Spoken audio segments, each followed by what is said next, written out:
राधे राधे। तो आज मैं ऐसी जगह पर जा रही हूँ जहाँ पर दुनिया का सबसे बड़ा स्टैच्यू है। जी हाँ, एकता नगर। तो मैं जा रही हूँ एकता नगर। अभी रास्ते में हूँ, बहुत ही जल्द पहुँचने वाली हूँ, तो वीडियो को आगे तक जारी रखना। और अभी तक मेरी चैनल को सब्सक्राइब नहीं किया है तो अभी जाइए और मेरी चैनल को सब्सक्राइब कर दीजिए। तो मैं पहुँच गई हूँ एकता नगर। तो पहले हम पहुँच गए हैं होटल जहाँ पर हमने स्टे लिया था, ताकि हम फ्रेश हो जाए और रेडी होके निकले। तो पहले हमने पी चाय, क्योंकि हम गुजरात से हैं तो हमें सबसे पहले चाहिए होती है चाय, तभी हमारा दिमाग चलता है। और फिर हम चलते हैं हमारे रूम की तरफ, जो मुझे हमारे रूम का व्यू बहुत ही ज्यादा प्यारा लगा था।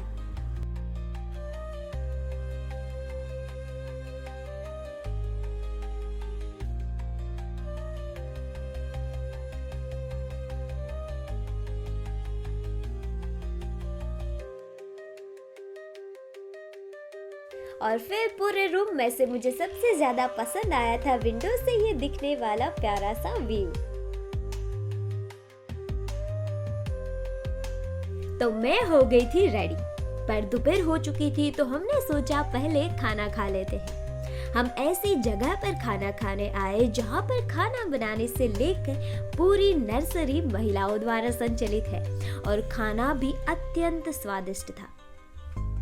तो ये है एकता नर्सरी, बहुत ही सुंदर और भव्य, जहाँ पर बहुत सारे पौधों की देखभाल करने के तरीके पर प्रदर्शन प्रस्तुत करता है।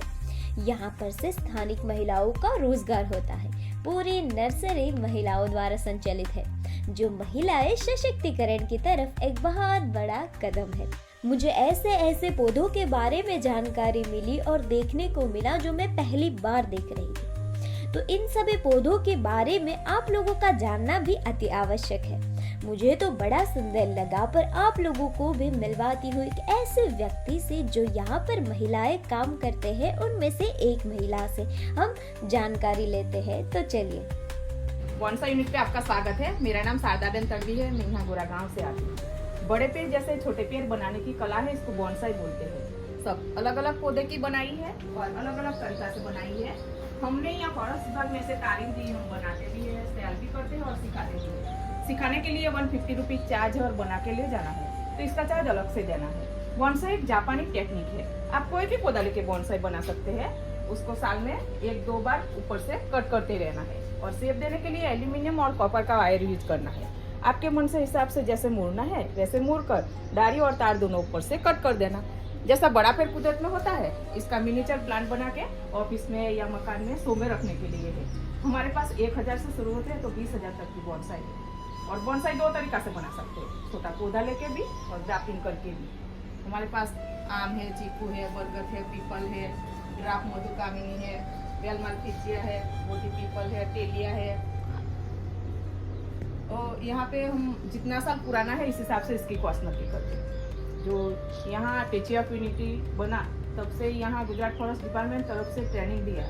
तो पहले हम घर पे बैठे रहते थे घर का काम करके, यहाँ पे जुड़ा तब से यहाँ हमने जो बोनसाई की ट्रेनिंग ली तब से धीरे धीरे यहाँ का प्लांट लेके मैंने प्रैक्टिस किया और ऐसे मैंने सीख लिया। जो ये सब बोनसाई है मेरे बनाए हुए हैं और मुझे पता भी नहीं था कि बोनसाई क्या है। तो पहले घर पे मैं थोड़ा किए थे, इसमें सब्जी उगाती थी और सब्जी का धंधा कर रही थी घर पे। तो लोग मुझे सब्जी वाले शारदाबेन नाम से पहचानते थे और फिर मुझे बोनसाई वाले शारदाबेन नाम से पहचानते थे। बहुत अच्छी बात है। तो जो भी इसमें से हमको सैलरी मिलती है तो इसमें हम घर में मदद रूप होते हैं। बच्चों को पढ़ाने के लिए कुछ भी ज़रूरत पड़ती है तो किसी के सामने हाथ फैलाने की ज़रूरत नहीं पड़ती। जैसे कि शारदाबेन तड़वी ने समझाया कि ये जो सारी चीज़ें हैं वो पर्यावरण के हित में रहकर बन रही है और इको फ्रेंडली इन्वायरमेंट इधर से क्रिएट हो रहा है। तो इस बदल हम शारदाबेन का बहुत ही आभार व्यक्त करते हैं। एकता नर्सरी में मैंने छोटे से लेकर बड़े बड़े ऐसे ऐसे पौधे देखे जिसके बारे में मैं सोच भी नहीं सकती, जो मैंने पहले देखे भी नहीं थे। और यहाँ का वातावरण भी इतना शांतिदायक था कि बात ही ना पूछे। और यहाँ पर बहुत सारी प्यारी प्यारी महिलाएं थी जिसका स्वभाव भी बहुत ही निर्मल था। और वहाँ पर एक छोटा सा अद्भुत सा शिवलिंग था, तो मैंने दर्शन किए। और फिर वहाँ पर एक ऐसे पुराने ज़माने की वस्तुएं रखी गई थी जो कहीं ना कहीं आज हमें देखने को नहीं मिलती है। बहुत ही प्यारी प्यारी वस्तुएं थी और बहुत सारी वस्तुएं ऐसी थी जो मैं पहली बार देख रही थी, तो मुझे बहुत ही आनंद आ रहा था वो छोटी छोटी वस्तुएं देखकर जो अति सुंदर थी। और फिर हम फाइनली उस जगह पर जा रहे थे जहाँ पर जाने के लिए मैं बहुत ही ज्यादा आतुर थी। जी हाँ, स्टैच्यू ऑफ यूनिटी, विश्व की सबसे बड़ी और सबसे ऊंची प्रतिमा, स्टैच्यू ऑफ सरदार वल्लभ भाई पटेल। तो चलिए दिखाती हूँ कि अंदर किस तरह का व्यू है। स्टैच्यू की लंबाई 182 मीटर है। स्टैच्यू ऑफ यूनिटी भारत के प्रथम उप प्रधानमंत्री तथा प्रथम गृह मंत्री श्री वल्लभ भाई पटेल को समर्पित एक बड़ी स्मारक है।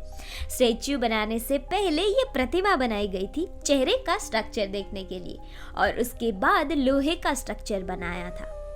और हाल के प्रधानमंत्री श्री नरेंद्र मोदी जी ने ये कार्य 2013 को शुरू करवाया था और ये कार्य 2018 में समाप्त हुआ था। यहाँ का नज़ारा भी अत्यंत आकर्षित था कि देख के मुझे बड़ा ही आनंद आया।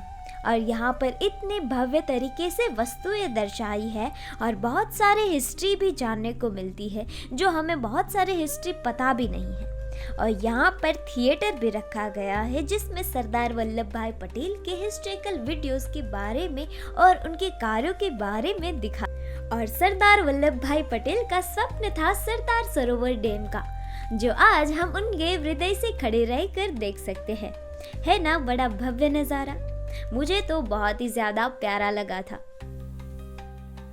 यहाँ पर व्यवस्थाएं भी ऐसी रखी है कि आप स्टेच्यू को नजदीक से देख सकते हैं। और यहाँ से आपको पूरा नज़ारा दिखाती हूँ। तो देखिए, यहाँ से पूरा सरदार सरोवर डैम दिखता है और वातावरण अति सुंदर और शांतिदायक, जो नज़ारे को अति सुंदर बनाता है और भव्य बनाता है। तो शाम हो गई थी तो हम निकल गए हैं लेजर शो देखने के लिए। इतना सुंदर लेजर शो मैं पहली बार देख रही थी। इतने सुंदर तरीके से प्रस्तुत किया गया था। और फिर हम नर्मदा घाट पर जाने के लिए निकल गए, पर पहले नर्मदा घाट पर आए हुए महादेव मंदिर के दर्शन किए और फिर नर्मदा घाट पर आरती के लिए पहुंचे। इस नर्मदा आरती में एक आध्यात्मिक ओरा क्रिएट हुआ और सबके जीवन में आध्यात्मिकता प्रवेश हुई। और फिर यहाँ पर भी ऐसा लेजर शो रखा गया था जैसे हम लोगों को लगा कि साक्षात महादेव आए हों। और फिर दर्शन करके हम निकल गए जहाँ पर हमने स्टे किया था। तो दूसरा पार्ट देखने के लिए हमारे चैनल को पहले सब्सक्राइब कर दीजिएगा और हमारे जितने वीडियोस हैं उनको लाइक, कमेंट और शेयर कर दीजिएगा। Stay tuned for part 2। धन्यवाद।